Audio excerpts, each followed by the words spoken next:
চিকেনকে বেশ মজার সাথে খেয়ে ফেলা বন্ধুদের জন্যই আজকের এই ভিডিওটি। আপনি চিকেনকে বেশ মজা নিয়ে খাচ্ছেন, আর চিকেনও আপনার ইমিউন সিস্টেমকে মজা নিয়ে ধ্বংস করে যাচ্ছে, আর তার সাথে পুরুষদের মধ্যে মহিলাদের কিছু গুণাবলীও নিয়ে আসছে, যাকে এক কথায় বলা হয় হরমোনাল ইমব্যালেন্স। হ্যাঁ, এটা সত্যি। চিকেন খাওয়া একজন 26 বছরের যুবকের স্তন অস্বাভাবিকভাবে বাইরে বেরিয়ে আসে। বিশেষজ্ঞদের মতে চিকেনে থাকা হরমোনাল কারণের জন্য এরমটা হয়েছিল। এটা তো ছিল একটি ঘটনা, না জানি আর কত ঘটনা রয়েছে। কত বডি বিল্ডার এই সমস্যাতে ঝুলে রয়েছে। যখনই জিম ছাড়লেন, হরমোনে ভরা ইঞ্জেকশন লাগানো চিকেন শুরু করলো সাইড এফেক্ট, যেটা কিনা বুকের ছাতিতে দেখা যায়। তবে আজকের এই আধুনিক মানুষ এটা অন্তত বুঝতে পেরেছে যে ফার্মে পালন করা চিকেন ব্রিড আর দেশি চিকেনের নিউট্রিশনে আকাশ পাতাল পার্থক্য রয়েছে। যেখানে ঘরে পালন করা ন্যাচারাল মুরগির নিউট্রিশন ভ্যালু বেশি পাওয়া যায়, আর সেখানে ফার্মের চিকেন বিষ খাওয়ার সমান। কেন এরম বললাম, কারণটা আগে জানতে পারবেন।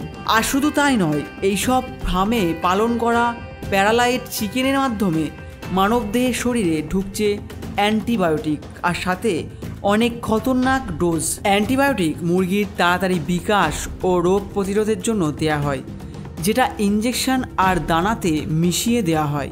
আর সেখান থেকেই এই অ্যান্টিবায়োটিক চিকেন খাওয়া ব্যক্তিটির শরীরে পৌঁছে যায়। চিকেনে অ্যান্টিবায়োটিক দেওয়া 5টি দেশের মধ্যে আমাদের ভারত একদম প্রথম স্থানে রয়েছে। এবার জানুন কোন কোন খতরনাক অ্যান্টিবায়োটিক ব্যবহার করা হয় এই মুরগিগুলোর গ্রোথ এবং এদের ওজন বাড়ানোর জন্য। Oxytetracycline, chlortetracycline, doxycycline, enrofloxacin, ciprofloxacin, neomycin. আপনাকে বলে রাখি, WHO মানে ওয়ার্ল্ড হেলথ অর্গানাইজেশন এই সকল অ্যান্টিবায়োটিককে মানুষের জন্য খতরনাক বলে রেখেছে। টেট্রাসাইক্লিন ও ডক্সিসাইক্লিন কলেরা, ম্যালেরিয়া ও ইউরিন ইনফেকশনের ক্ষেত্রে ইউজ করা হয়ে থাকে। পশুদের মধ্যে এইসব ড্রাগ ইউজ করলে ড্রাগ রেজিস্ট্যান্ট ব্যাকটেরিয়াতে পরিণত হয়। ড্রাগ রেজিস্ট্যান্ট ব্যাকটেরিয়া মানে এমন এক ব্যাকটেরিয়ার প্রজাতি জন্ম নেয় যার ওপর কোনো মজুদ থাকা অ্যান্টিবায়োটিক ব্যাকটেরিয়া কাজ করতে পারে না। আপনি ভাবুন, যদি এই ব্যাকটেরিয়া কোনো মানুষের শরীরে একবার ইনফেকশন করে, তবে তার চিকিৎসা কী হবে? ভারতে অ্যান্টিবায়োটিক রেজিস্ট্যান্টের প্রভাবে প্রতি বছর মিনিমাম 57,000 নবজাত শিশুর মৃত্যু হয়ে যায়, কারণ অ্যান্টিবায়োটিকের প্রভাব মায়েদের মাধ্যমে বাচ্চার শরীরে প্রবেশ করে। বাচ্চার বডিতে ইমিউন পাওয়ার কম থাকে বলে বাচ্চাটিতে বেশি এফেক্ট হয়ে যায় এবং সে মারা যায়। আর এই অ্যান্টিবায়োটিকগুলি ডক্টররা যত না ব্যবহার করে, তার থেকে বেশি পোলট্রি ফার্মের মুরগিগুলির মধ্যে বেশি পাওয়া যায়। Centre for science and environment CSC স্টাডিতে এটা বলেছে, ওষুধ কেবলমাত্র অসুখ হলেই দেওয়া হয়, কিন্তু গ্রোথ বা রোগ থেকে বাঁচার জন্য নয়।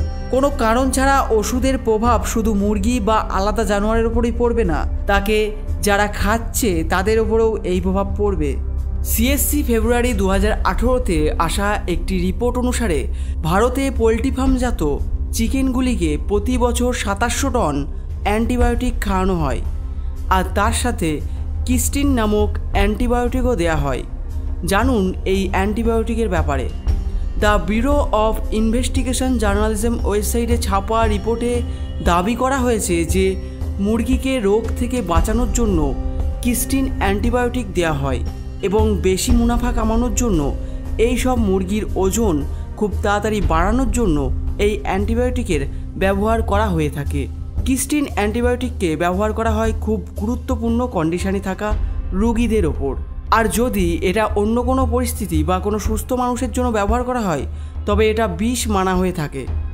কিস্টিনকে ডক্টর লাস্ট হোপ অ্যান্টিবায়োটিকও বলে থাকে, যেটার ব্যবহারে গভীরভাবে রোগগ্রস্ত মানুষদের ওপর ইনফেকশনকে দূর করতে ব্যবহার করা হয়।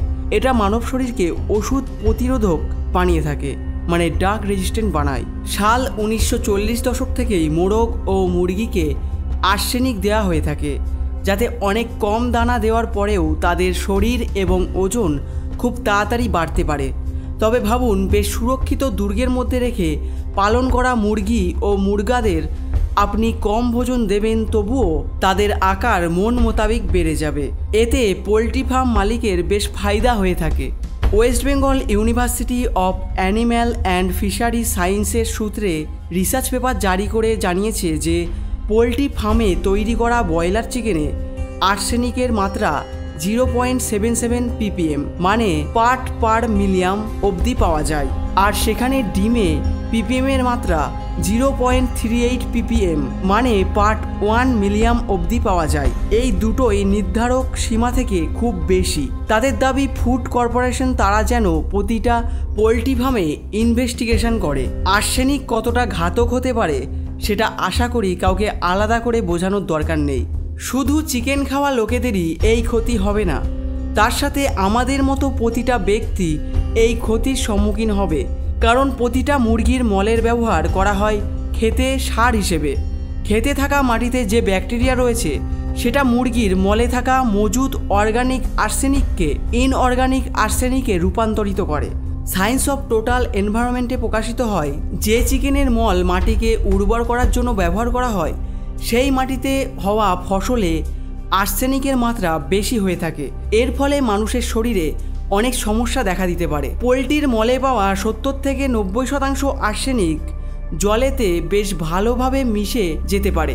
এর মানে ফসলে দেওয়া জলের মাধ্যমে ওই আর্সেনিক মিশে গিয়ে মাটির তলার জলকে দূষিত করে। পোলট্রি থেকে পাওয়া অবশিষ্ট মল ওই মল থেকে জন্মানো পোকা অন্যান্য পশুদের খাওয়ানো হয় প্রোটিনের চাহিদা মেটাতে। এটার ফলে তারাও আর্সেনিকের শিকার হচ্ছে। এই জন্য ডক্টর তথা পুরো মেডিকেল গ্রুপকে আগে এগিয়ে এসে এই অভিযান চালানো দরকার যে পোলট্রি উৎপাদন যেন আর্সেনিক মুক্তভাবে করা হয়। ইউরোপের উদাহরণে আমরা জানি যে আর্সেনিক ছাড়াও পোলট্রি উৎপাদন করা যেতে পারে।